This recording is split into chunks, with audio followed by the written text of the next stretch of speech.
What's up mga tol? Welcome back sa ating channel. For today's video ay meron lang akong i-share sa inyo ng mga tips tungkol sa motor natin na to. Hindi lang sa Rosy Flash no, kundi sa lahat ng motor na naka-manual clutch. At isa nga dun si Rosy Flash na naka-manual clutch din kasi nakikita ko sa mga group, sa mga motorcycle group sa FB, madalas akong makakita ng mga bagong motor na 3 months pa lang, 4 months pa lang, 5 months pa lang, palit na agad ng clutch lining kasi nag-i-sliding or wala nang hatak, so sira na yung clutch lining. Dito sa video na to mga tol ay ipapakita natin yung mga senyales na ang inyong clutch lining ay sliding na or malapit na masira or pasira na or sira na. Pangalawa is ano yung mga dahilan kung bakit nagkakaroon ng sliding sa ating clutch. At pangatlo, ano yung mga dapat nating gawin para maiwasan natin yung mga ganitong pangyayari, no? So yun, simulan natin yung video.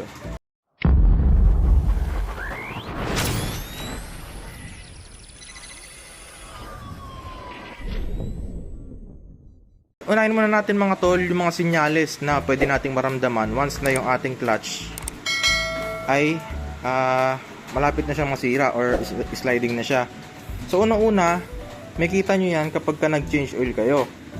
Kapag nag-change oil kayo, ang madalas na kulay ng langis dapat kapag ka kayo ay nag-drain is kulay itim, kulay green, or kulay pula. Yan lang yung normal na kulay ng langis kapag ka tayo ay nag-change oil. Lalo na sa mga naka-declutch or mayroong mga clutch lining na motor. Kapag ang kulay ng langis ninyo is kulay gray na parang may mga basta nag-gray siya, parang nagme-metal-metal, isa yan sa senyales na yung inyong clutch lining ay nag-i-sliding. Diyan natin unang makikita yung senyales na yung motor natin or yung clutch natin, clutch system natin ay malapit nang masira sa pamamagitan ng kulay ng langis. Pag nakita nyo yung kulay gray or green na nag-gray, nagbe-blend ng kulay, or red na may halong gray, basta may malapit na siya sa gray na kulay, isa yan sa mga senyales na sliding na yung clutch nyo. So pangalawa is yung mahinang hatak.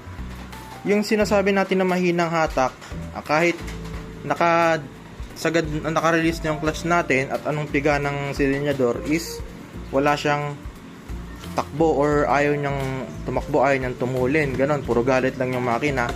So isa yan sa mga senyales na sliding na yung ating clutch. And then pangatlo naman mga tol is yung delay sa arangkada or delay yung takbo. Like for example, nagkambyo tayo ng primera, tumatakbo tayo ng primera, and then pag nag-shift tayo ng segunda, gumaganon siya, parang nahuhuli yung galit ng makina kumpara dun sa nag-shift ka na pero yung galit ng makina or yung response ng makina is delay. Isa yan sa dahilan na malapit nang masira or sliding na yung ating clutch lining. Pang-apat mga tol is yung amoy. So kung ikaw ay mekaniko or talagang nagda-drive ka ng mga declutch na motor, maamoy mo yung amoy ng clutch lining ng motor na sunog. Kapag ka nasunog na yung lining, syempre magkakaamoy siya, lalabas yung sa breather, kaya maaamoy din natin sa labas, no? Ewan ko lang kung lahat naamoy yung mga ganong, hindi ko ma-describe yung amoy, pero may amoy talaga siya kapag ka sliding na yung clutch ng motor natin.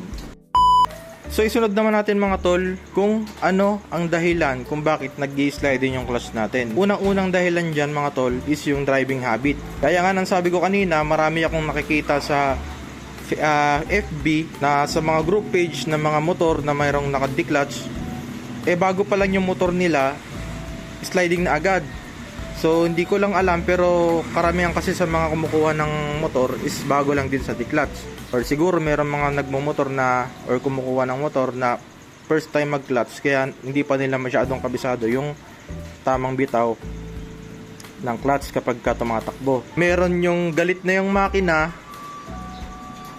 nakapiga ka na sa throttle, pero yung clutch mo is konti mo pa lang yung nare-release, which is talagang kakayod yung clutch lining natin dun sa ating clutch plate. Kaya yun yung magiging tendency na mag-sliding yung ating clutch.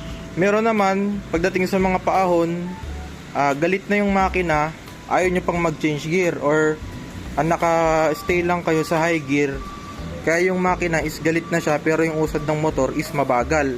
Kasi nga pag paangat dapat maglo-low gear na tayo. Since pinipilit natin siya sa high gear, ang matatamaan or ang tendency na magkaroon ng sira is yung ating clutch lining. Pangalawa dyan mga tol is yung maintenance.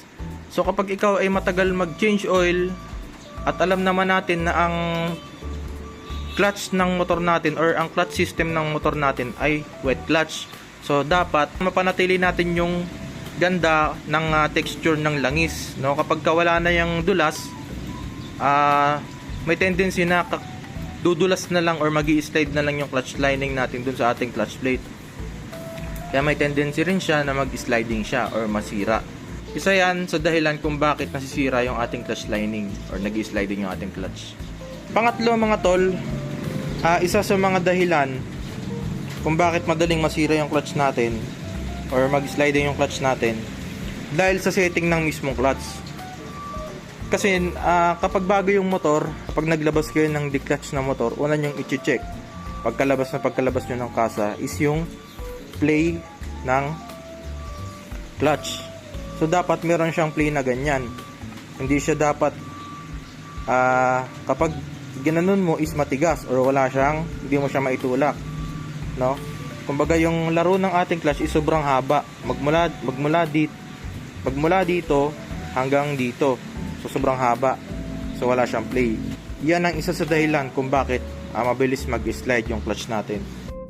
And then proceed naman tayo mga tol sa kung paano maiwasan yung mga sinasabi ko na yan, no? So sa dami kong sinabi kanina, paano natin mga ngayon maiwasan or paano natin i-prevent yung mga ganyang klaseng pangyayari sa motor natin. So unang-una dyan syempre mga tol is regular change oil. So kailangan panatili natin yung regular change oil. Kung every 2,500 km ka nag-change oil, kailangan mapanatili mo yon. Dahil nga sinabi ko kanina, ang clutch system natin ay wet clutch, no? Kaya ang gusto niya lagi siyang basa, lagi siyang madulas para mas maganda mag-function yung ating clutch system. Kaya kailangan regular change oil para sa mga motor natin.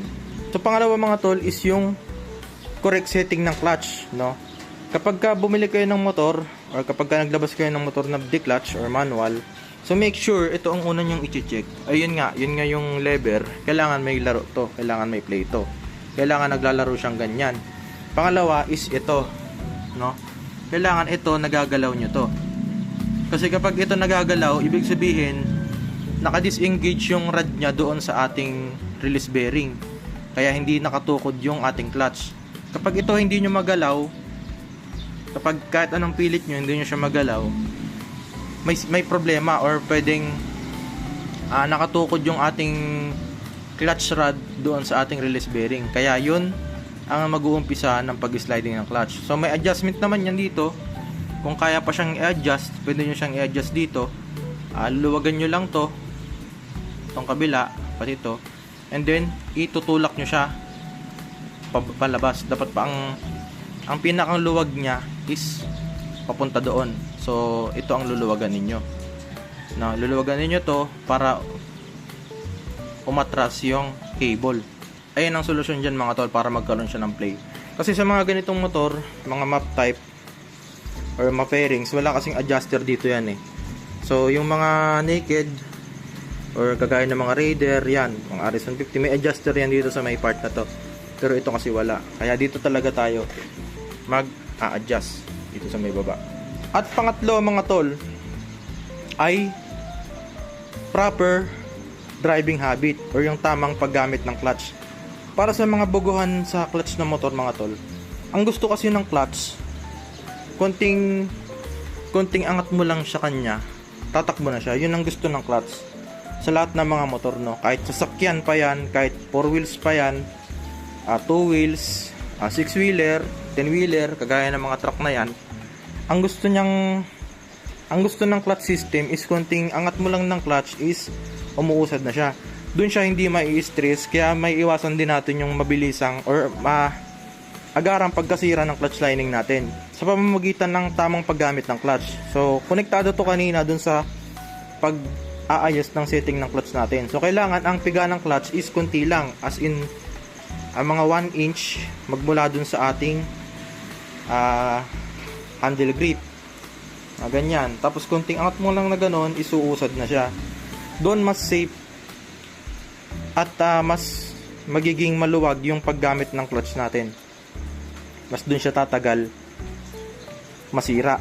And then sunod naman mga tol, kasama pa rin to sa driving habit, huwag kayong masyadong pipiga ng silinyador kapag ka nagre-release kayo ng clutch. Kailangan alalay lang, konting piga, konting release. Kasi kung sobrang piga ka na ng silinyador at kulang pa yung release mo ng clutch, mag-i-slide lang yan dun sa ating clutch system, kaya may tendency na mag-sliding yung clutch. Yon, isa yon. And then kasama din dito sa driving habit, pagkahirap na yung makina sa mga paahon, kailangan mag-change gear na kayo sa low gear. Kung nasa fourth gear kayo at hindi na kaya ng motor, mag-change na kayo sa low gear. Kung hindi naman kaya sa third gear, mag-change kayo sa second gear. Hanggang sa makita nyo or malaman nyo or maramdaman nyo sa makina kung kaya nyo ba yung mga paon na kalsadang dinadaanan ninyo. At kasama din dito sa driving habit, yung sa palusong naman, huwag kayong magpe-freewheel. Huwag kayong, kapag nasa palusong kayo, huwag kayong mag-freewheel, pipigain yung clutch na ganyan. So huwag ganon. So bukod sa mga bilis makasira ng clutch system, delikado pa po yung ganong driving habit. Kaya kailangan i-practice ninyo na hanggat maaari kaya nyong laro-laruin yung clutch, kung paano siya paggamitin at kung paano siya paganahin ng tama. So far so good mga tol, wala pa naman ako nararamdaman dito sa aking motor, sa aking clutch, kasi okay pa naman yung takbo niya. Ganun lang yung ginagawa ko para maiwasan ko yung mga mabilisang pag-sliding or pagkasira ng ating clutch. Lahat ng mga sinabi ko sa inyo is yun yung aking mga ina-apply sa motor ko. Kasi yung motor ko na isa, di ba yung SYM natin, naka-clutch din yun, kinonvert ko yun sa clutch. Hanggang ngayon, okay pa naman siya. Although nakapagpalit na ako ng clutch lining nun, pero hindi ako nakaka-experience yung mag-change oil ako ng sobrang gray or sobrang metallic na yung aking langis, no? So yun mga tol, kung nakatulong sa iyo itong video na to, baka pwede pa iwan na lang ng isang like. And then kung hindi ka pa nakasubscribe, pindutin mo na yung subscribe button. And kung may time ka, pasabay na rin yung notification bell para every time may upload ako is ma-update ka or ma-notify ka sa ating bagong video, no? Yun. So hanggang dito lang itong video na to. Ride safe sa ating lahat. Peace out.